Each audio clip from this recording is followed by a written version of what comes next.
Hi, everybody. Welcome to the Force for Growth podcast. I'm Ricardo, and Courtney's on vacation. So today I'm being joined by my wifey poo, Jessie. Hi, everyone. Very excited and nervous to be here. Nothing to be nervous about. What are we going to be talking about today, babe? Today, we're talking about living in the past, present, or future. Boom, boom, So, boom. let's get started. All right. So, are you living in the past, present, or the future? What do we mean by that, babe? Where your thoughts are at? Are they constantly in things that have happened in the past? Are you living more in, the present, what's currently going on in your life? Or are you always focusing on the future? You're not necessarily always your goals, but just, what if, what it could be like, what your desires would be eventually of your life, just all futuristic. So which kind of, area do you focus on your thoughts daily? Yes. What are your thoughts? And if you're living in the past, are your thoughts positive, uplifting moments of gratitude, or are they regrets, things that you should have done, things that you keep on thinking about, mistakes that you made, maybe even going as far as thinking of how things could have been different, which they're not, but you're just kind of clinging to the past and not necessarily moving to the present? Because if you're in the past, you're not in the present and you definitely don't have a clear path to the future. Correct. So I myself, I definitely have moments of living in the past, especially just remembering past behaviors. Some, obviously, the majority of them not the most positive. So I do reflect on the past of just like, where I am no longer at. And I'm very thankful for that. I don't really live in the future unless I'm, going there for a goal, a specific goal. I really focus on living present, like living, today, what's happening today. I don't, I try really hard to work on just enjoying what my current life is. Yes. So there's a couple of things. Let's start back at the past.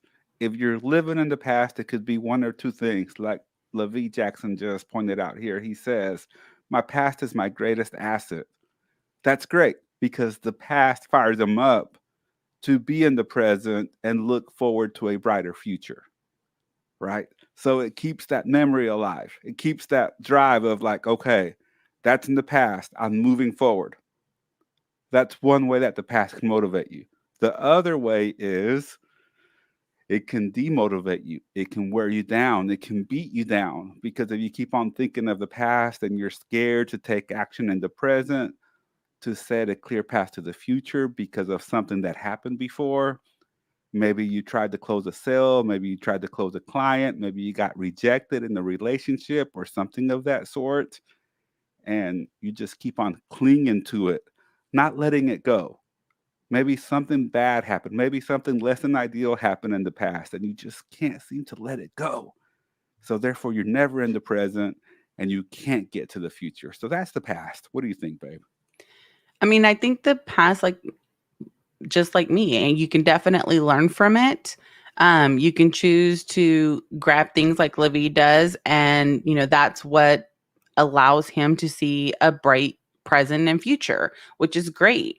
So we're not talking about the past as a bad thing. No. We're just talking about where your constant thoughts are. They constantly in the past? Are they constantly in the present, or are they always in the future? It just depends, be more cognizant of exactly where your thoughts are. It can be to where when you are thinking of constantly of the past, to where it can kind of hold you back negatively.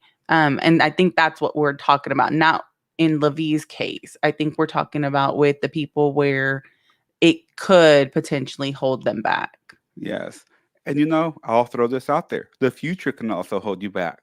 If you keep on thinking of the future in a negative way, If you keep on thinking that you won't get that sale, that you won't get that job, that you won't get that deal, that you can't seem to get past it, Mhm. right? Negative thoughts can impact you anywhere in the past, the present, or the future. They Correct. can cripple you. Those negative thoughts and that negative dialogue in your head can cripple you wherever you are. You can have a negative dialogue about the future. You can have a negative dialogue about the present, and you're never going to get anywhere if that's all you keep on thinking, That's right? that stinking thinking. Yeah, the more stuff that you look for that could be wrong, guess what you're going to find? Wrong stuff. Yeah. Yeah. So, how do we get out of that? You It just takes work. Go yes. ahead, babe. No, yeah, I mean, you definitely it takes work. You have to break that bad habit. Like anything that you do, you have to it's a muscle. You have to work at it and it takes time. It's not going to happen overnight with anything that you do, and you got to be, more cognizant and work on the thoughts, like what you actually want to be thinking of throughout the day and throughout your life. Like where do you want to be and what do you want to be focusing on? Yep. The one thing that you can also do is break that pattern. If you catch yourself thinking of a moment from the past, be aware of it and just say, stop, stop, and just allow that pattern to come through. Don't dwell on it. That's where we seem to get stuck, is when we dwell on the past, when we dwell on the negative future, when we dwell about what's going on in the present because of the past. Oh man, that past can just haunt you and haunt you and haunt you and creep up on you. And once it grabs a hold of you, it's just like a werewolf. It won't let you go. It reminds me of one of those scary movies where the hand just comes up and grabs you and they're just hanging Ah, on hanging on to you. it won't let go. It Yeah. won't let go. Why? Because where focus goes, energy flows, Mhm. right? Yes. If you give that past thoughts energy, it's going to get life and it cling on to you and not let you go. Yeah. Oh, and we don't want that, do we? Yeah. Shadea, that's the point. The past has changed who I am specifically in a great way. I am no longer that person that's just angry all the time and just, is so in the victim, mode and blame everyone except myself. I never took responsibility for anything that I did, that I said, that happened in my life. I just constantly blamed other people. And that's where my past, specifically, I'm glad for my past because I'm so happy I'm no longer there. And it makes me proud of the growth within myself that, I look back to, honestly, just even 4 years ago, and I'm not the same person. I'm definitely not the same person I was 10 years ago. So, I think we can just constantly be learning from our past, both good and bad, no matter what it is. It just you can learn from your past. To Levi's point, it's his greatest asset. That's great. I think that that's a learning, tool for him, and he's able to use it in a positive way. For me, I see it like, wow, I'm no longer that person, and I'm so happy. Truly, I'm happy. And I used to think watching shows, especially rom-coms as a woman, watching these shows and I'm just like that doesn't that's not real life. Like that's not real life. That's just TV. And you can have that. However, it starts with me and it's within me. And I have to make those choices and I have to make those decisions and I have to be the one to take the responsibility for my thoughts Yeah. and what I say and how I feel and how I'm projecting that on myself and on other people, my husband, our son. That's, the main thing that I personally have learned from my past. Yes. And one thing here I'll add to Shadea's comment. She asked, what if the past has changed who you are today? Great question, by the way. The past is always going to change who you are, positive or negative. A positive experience in the past can impact you in a positive way or a negative way. We can go into more of that. and negative experience, and a negative experience can impact you in a positive way or a negative way. So the past is always going to make an impact on who you are today. All we're saying is don't dwell on it. Don't allow that past to creep in and hold you back from moving towards something else. Correct. I could definitely dwell on just who I used to be, Yes. and I could, get upset and just, pity myself for how I treated Ricardo, how I treated myself, how I treated friends. And that's not what I choose. I choose to look at it like a growing experience and a learning experience. And so, I think that's the whole point of us, to constantly grow and learn from our past, and our past changes us, just like our current present will eventually be our past. And that is, us learning at this exact moment. We're learning something that's going to benefit our future. Yes, for sure. And you also have to keep in mind that right now, the present in 1 minute will technically be the past. Mhm. And so, whatever we're doing now can impact us in the future. The present's not very long. The present is right now in the moment that you're breathing in and out. And that's it. After that, it's the past. It's the past.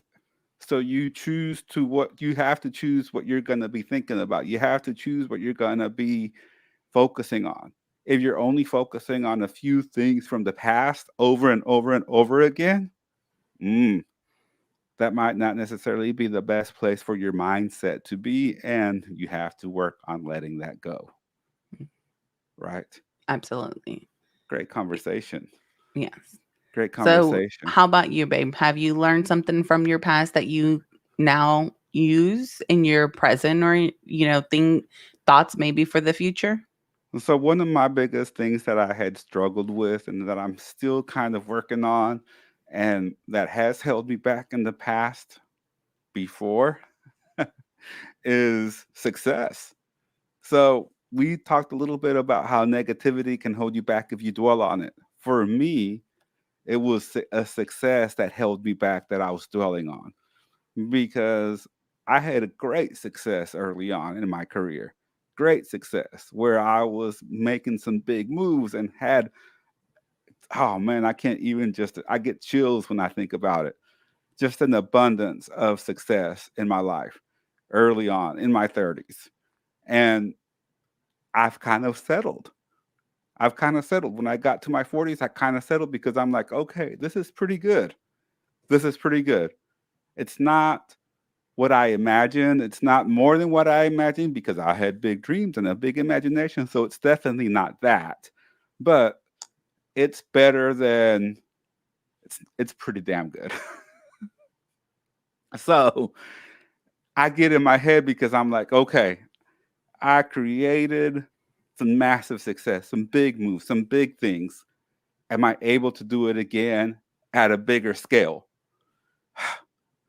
As you can imagine, if that's what I'm dwelling on, if that's what I'm focusing on, it's like, wow, I remember how much work that took. I remember how much sacrifice that took. I remember how, oof, I remember it all. It was a lot. It was a lot. But it got me to where I am today. And I'm very happy. But I still desire to have another level of success. I still desire to push myself to another level. And so when I keep on dwelling of that success from the past, it's pulling me back because it seems overwhelming. Like, oh my gosh, can I do that again at this scale, at my age? Do I have the energy, the willpower, the determination to do it again? The answer is obviously yes. But if I continue to dwell on that past success, it holds me back Mhm. and it's not good. So you can't dwell on the past, good, bad, or indifferent, Mhm. unless it's gratitude. That's probably the only exception that I can think of off the top of my head. Is gratitude a moment of joy, right? Oh, As of long as course. because that's uplifting Yeah. and that energizes you and that feeds your soul and your mind and your body. But dwelling on the past success, thinking about recreating that success, dwelling on the past failure, thinking about future failures, No, you got to let that go. You got to let that fly, baby. So how about the future? I don't really live in the future a lot. I don't my thoughts don't go to the future like unless we're talking about a specific goal. Um my thoughts really aren't in the future. I don't know about you. They, when I start to think about the future, one of the big things that Joe Dispenza talks about is having those moments and those feelings from something that you want in your life without having to depend on that thing actually happening in your life. For example, he talks about creating a new mind, and he talks about creating a new mind by creating those feelings and emotions right now instead of being dependent on an experience, instead of being dependent on achieving the goal. So he says that when you do that, you're living in the future. So if I really start to get deep into Joe Dispenza's work, it's a lot of focus on living in the future, living in a new body, living in a new mind. So while I typically on a day-to-day basis don't really just stay focused on the future, there are some benefits in propelling yourself into the future by thinking about the future and being obsessed with the future.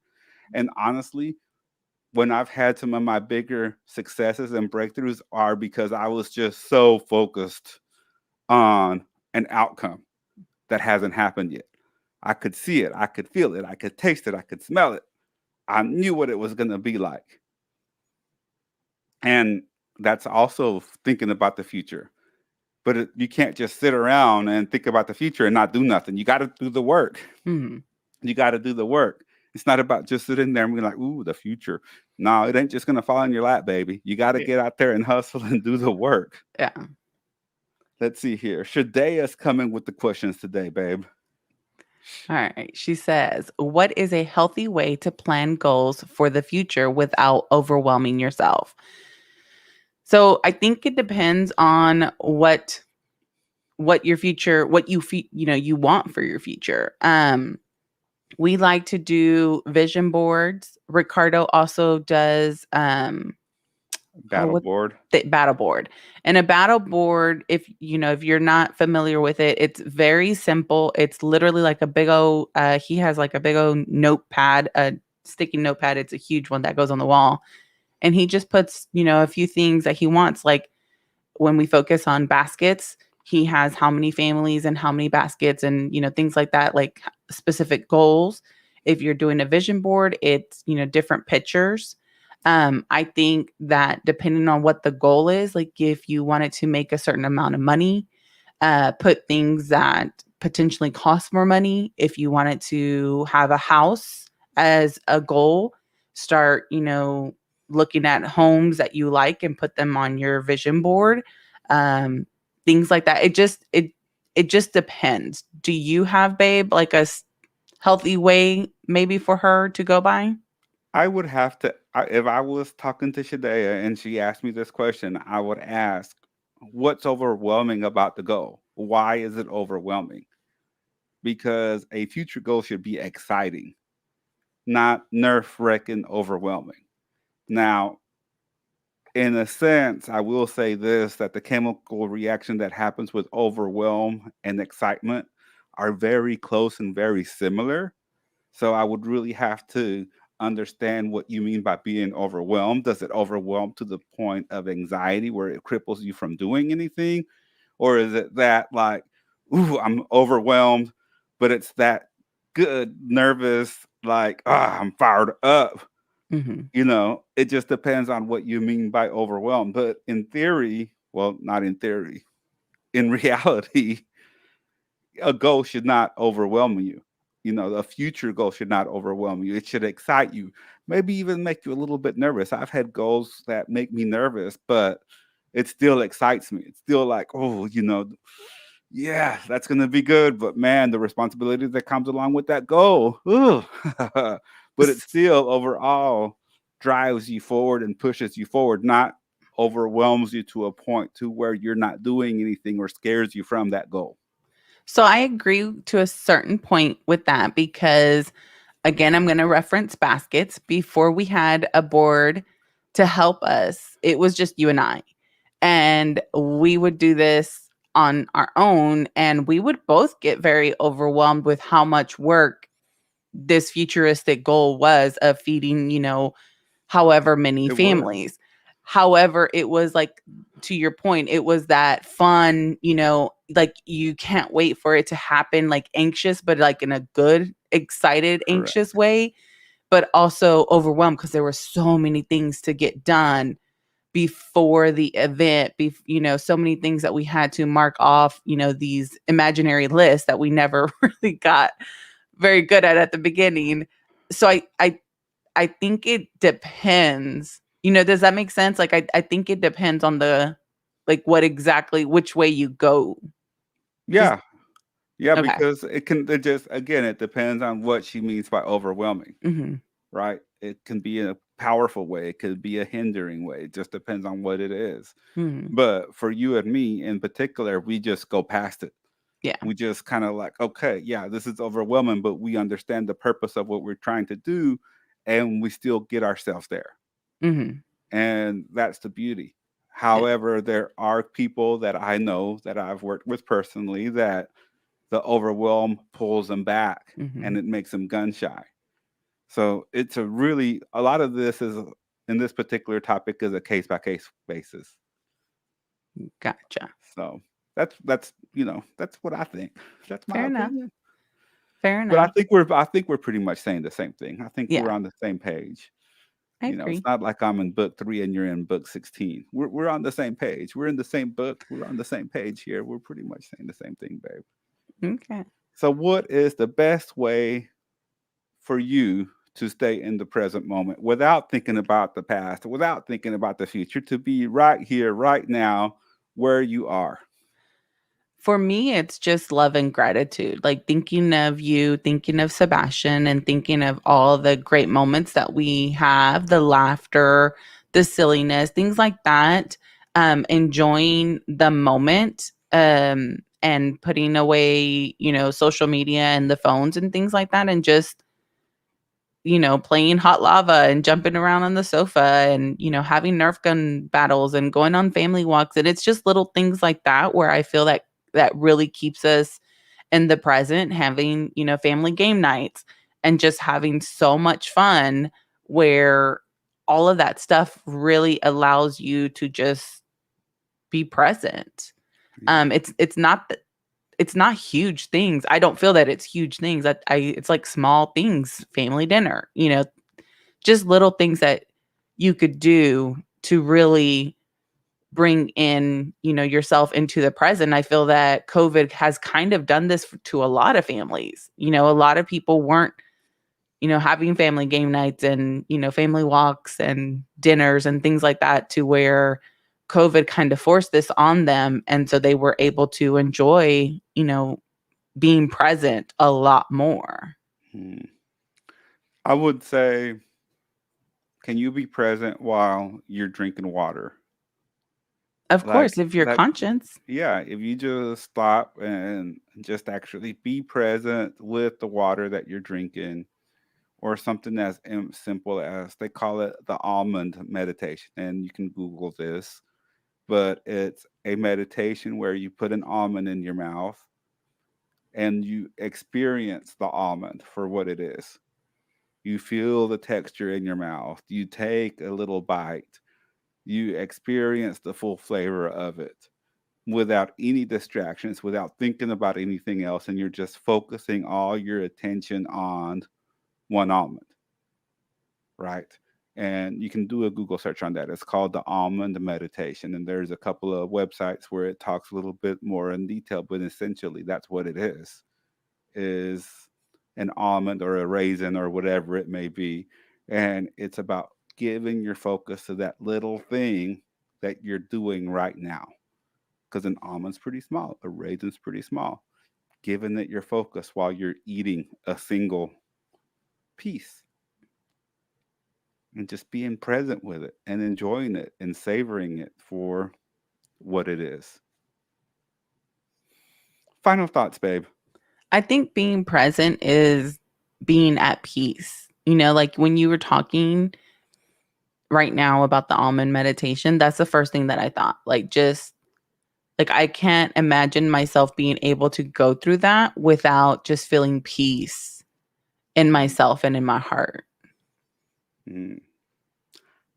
I think when you're talking about being present in the present, it is about peace. And when you're thinking about the future, it should be exciting and energize you to get to that point.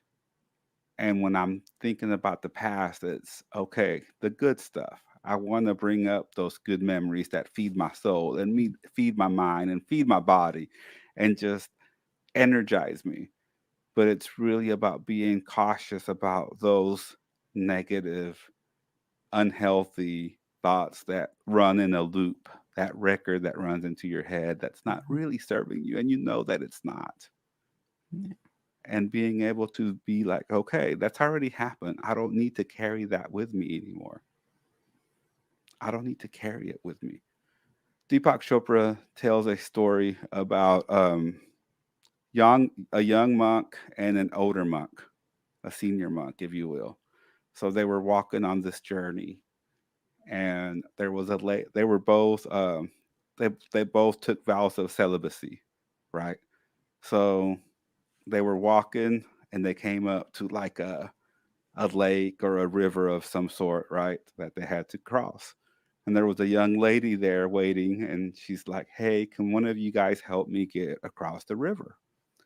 And the young guy said, "Yes, of course." So he put her on his shoulders and carried her across the river. And then after they got to the other side, he put her down and she went on her way and they went on their way. So a couple of days pass, and the older monk still says, "I can't believe that you carried that woman across the river." And the young monk looked at the older monk and said, "I put her down 2 days ago. You're the one still carrying her." So think about that. Wow. I think Boom. we do that. Yeah, literally, mic drop. I think we all But do that in life for sure.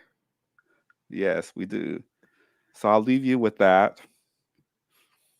Good final thoughts, babe. Good final Good thoughts. final thoughts. Thanks for being here today. So Jesy will be with me here on Wednesday and Friday because Yes, we Courtney's on vacation. We gave Courtney a week vacation. She won't get another week off.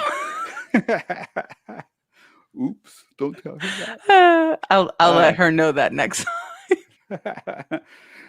Thank you so much for tuning in. Make sure you visit forceforgrowth.com to subscribe and listen and get all of the latest updates.